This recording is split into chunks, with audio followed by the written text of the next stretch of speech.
প্রিয় দর্শক, আপনাদের স্ক্রিনে একটা ভিডিও দিচ্ছি। ভিডিওটা দেখেন যে আমাদের বাঙালির মাথায় কত বুদ্ধি, আর তাদের বুদ্ধির মানে প্রশংসা না করে পাওয়া যাইব না। তো দেখেন ভিডিওটা।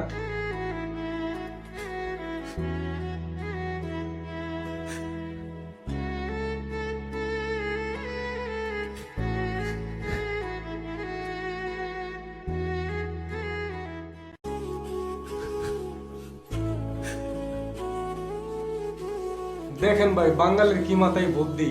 ও নিতে পারবে 10 মণ, ওরা দিছে 50 মণ। আরে ভাই, তোরে যদি গেল 10টা আডি দেওয়া যা মাথায় তুইলা, তুই এই কাদার মধ্যে নিতে পারবি না। তাহলে তুই পশুটারে কি করে দেস? হ্যাঁ, কাদার ভিতরে এতগুলা মাল নিয়েও যাইতে পারবো? তাহলে তোর মাথার কি কমন সেন্স বলতে কিচ্ছু নাই? হ্যাঁ, ও বুঝ পশুটারে তুই যে এতগুলা মাল দিছ সেই কাদার ভিতরে, ও তো পড়বই। ও কেমনে যাইবো? কাদার মধ্যে না পাইতাছে ঠিক মতো দাঁড়াইতে, না পাইতাছে ঠিক মতো শক্তি করতে। আর তুই ওরা কেমনি তুই লাঠি দিয়ে এই যে ঠেলতাছস কাদার মতো। এই তোর জ্ঞান বুদ্ধি আল্লাহ কবে দিব মাথায়? হ্যাঁ, চিন্তা করা যায়। ওরে যদি গেল মানে 10টা আটির জায়গায় 15টা আটি দেওয়া যায়, ও কাদা মধ্যে হাঁটতে পারবো না। তাহলে ওই ঘোড়াটারে কিভাবে দে? হ্যাঁ, আরে ও একটা পশু। তো তুই ওরে দেখে শুই না ভালোভাবে ওরে রাখবি, যত্ন কইরা।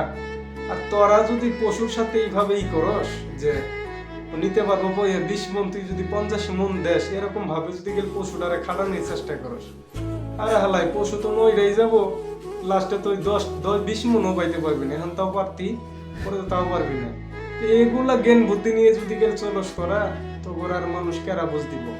যদি ভিডিও ভালো লাগে অবশ্যই ভিডিওতে লাইক কমেন্ট শেয়ার করে দিবেন, আর আইডিটা ফলো করবেন এরকম আকর্ষণীয় ভিডিও পাওয়ার জন্য। ভালো থাকবেন, খুদা হাফেজ।